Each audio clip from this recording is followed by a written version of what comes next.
I went off to school, went off to college at Purdue. I was playing basketball one day, and this random white dude came and sat down next to me and started talking to me about Jesus. And I was like, freshman year, whatever, people talk about weird stuff.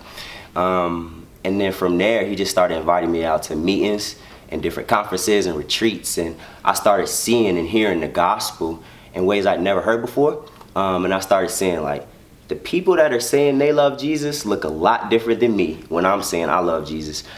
They got the truth. They got the juice, in a sense, as far as Christianity is concerned. I don't have that. And then, man, 8-9 months later, God gave me the faith to trust in him. God gave me the faith to turn away from my sin, and it's like a light switch just went on. Everything changed. So I'd say that it all started with random, skinny, 30-something-year-old white dude coming to talk to this random, skinny black kid about Jesus. So 5 years ago, man, just... what person in their right mind would want to have their home referred to as a battle zone? You know what I'm saying? Like, I feel like people are trying to sound cool when they say, oh, Chiraq, like people from Texas or Miami or wherever they come from be like, oh, you know, we going up to Chiraq, and they want to sound cool.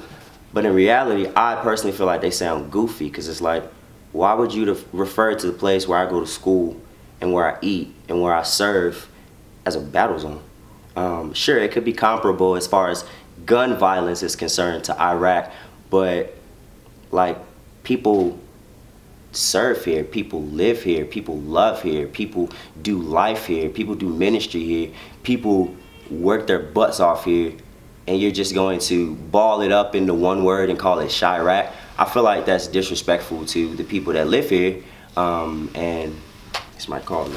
I feel like that's disrespectful to the people. I feel like that's disrespectful to the people that live here, to just say, hey, your home is a battle zone. Hey, your home is war-torn, and that's all I think of. And you're perpetuating stereotypes and perpetuating just violence and all these negative stigmas when you say, hey, Chiraq. Like, that's not cool. So that's why I don't say Chiraq. Yeah, the block I live on is actually one of the hotter blocks. Hot meaning police presence, drug activity, gang activity. So every other week there's gunshots and I see personally drug activity taking place. I don't say that to promote that or be like, oh, look at me, I live in the hood, woo, woo, woo. That just is what it is. But I have seen the fruit of people going out and saying, hi, my name is such and such, can I get to know you? Let me be your neighbor, and that turning into gospel conversation, and that turning into conversion. So yeah, man, it's not just gun violence here. There's people who actually love Christ and are pushing Christ on the streets and want to see change in their neighborhood. So.